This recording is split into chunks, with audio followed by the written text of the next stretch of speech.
수면다운 검사가 2018년부터 보험이 됐습니다. 그 전에는 비급여였죠. 수면장애 환자들이 많은데 이게 보험이 안 됐기 때문에 50만 원부터 한 70만 원 정도가 되죠. 왜냐면 이제 하루 1박을 해야 되거든요, 병원에서. 그 다음에 센서를 18개 정도를 붙여서 잠을 자는 동안에 질환을 진단하고 그 밖에 수면의 질이나 붙여놓은 상태도 또 치료도 하기도 하고요. 그래서 이 고가의 수면 검사에 대해서 국민들이 부담이 많았는데 2018년부터 이제 수면다운 검사가 전국민 의료보험에 포함이 됐습니다. 그러면 이제 수면다운 검사의 종류가 어떻게 되는지, 보험이 되는 수면다운 검사 종류가 어떻게 되는지 설명드리도록 할게요. 일단은 그냥 기본적인 수면다운 검사, 수면에 대한 병과 질을 확인하려고 하는 거고요. 일반적으로 뇌파를 포함해서 18개 센서를 붙인 다음에 이제 수면 중에 움직임부터 시작해서 병을 다 확인하는 거죠. 수면다운 검사는 주로 밤 이제 9시, 10시에 와서 주무시고 아침 6시 정도까지 이루어지겠죠. 밤은 야간에 자는 거고, 야간에 자는 도중에 있던 병을 찾는 거니까요. 근데 낮잠을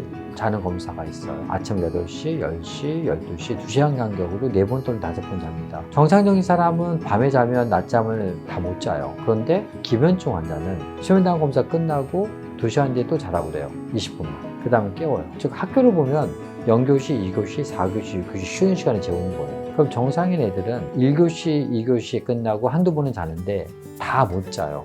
왜냐면 그 전에 잠을 잘 잤기 때문에. 그런데 기면증 환자는 이 낮잠 4번의 기회를 8분 내로 자고 기면증 뇌파가 2번이 나옵니다. 이게 기면증 확증하는 다중잠복기 검사라는 거예요. 요거는 2018년도에는 보험이 되지 않았는데 작년부터 보험이 됐기 때문에 기면증이 의심되는 환자는 수면다운 검사뿐만 아니라 이 다중잠복기 검사도 보험이 됩니다. 그래서 이 보험이 된다는 거는 전체 수가의 80%는 국가에서 지원을 해주고 나머지 20%는 이제 본인이 내게 되는 거죠. 지금은 1차 병원과 2차 병원, 3차 종합병원의 수가가 좀 달라요.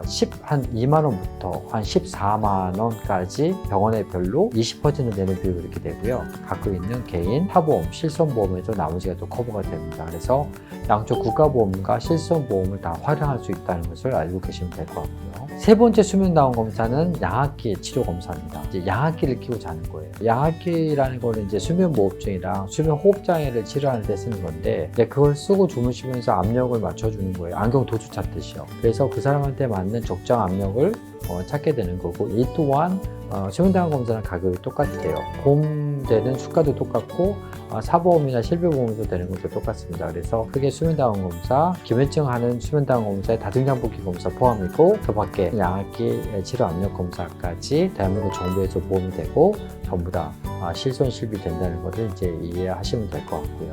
그럼 수면다운 검사가 모든 수면장애 환자에서 보험이 되느냐, 그러진 않아요. 나 불면증입니다, 잠꼬대 합니다, 이거는 되지 않을 수가 있겠죠. 그런데 수면 무호흡증이 있으면서 잠이 안 올 수도 있잖아요. 그거는 내가 혼자 자기 때문에 내가 몰라요. 그래서 이학적인 검사를 의사가 하게 돼 있습니다. 일단은 무조건 수면다운 검사가 적용되는 게 수면 무호흡증이 의심되는 다른 2차적인 상병이 있을 때는 돼요. 첫 번째 고혈압, 그 다음에 당뇨, 모든 심혈관 장애, 그 다음에 뇌혈관 장애, 그 다음에 BMI 30 이상 이때는 잠재적으로 수면무호흡증이 있다고 봐요. 그리고 아이들 같은 경우는 이비인후과나 소아과에서 보면 이렇게 입을 벌리고 편도를 보거든요. 1단계부터 4단계인데 2단계 또는 3단계 정도가 됐을 때 그걸 의사가 보고 결정을 하거든요. 그 다음에 성인 같은 경우는 혀의 위치하고 혀의 높이, 혀의 크기가 1, 2, 3, 4로 나눠져요. 근데 3단계 이상의 혀는 혀가 크거나 위치가 뒤로 가 있는 거예요. 이럴 때는 수면 호흡장애를 의심하기 때문에 이럴 때 또한 수면다운 검사에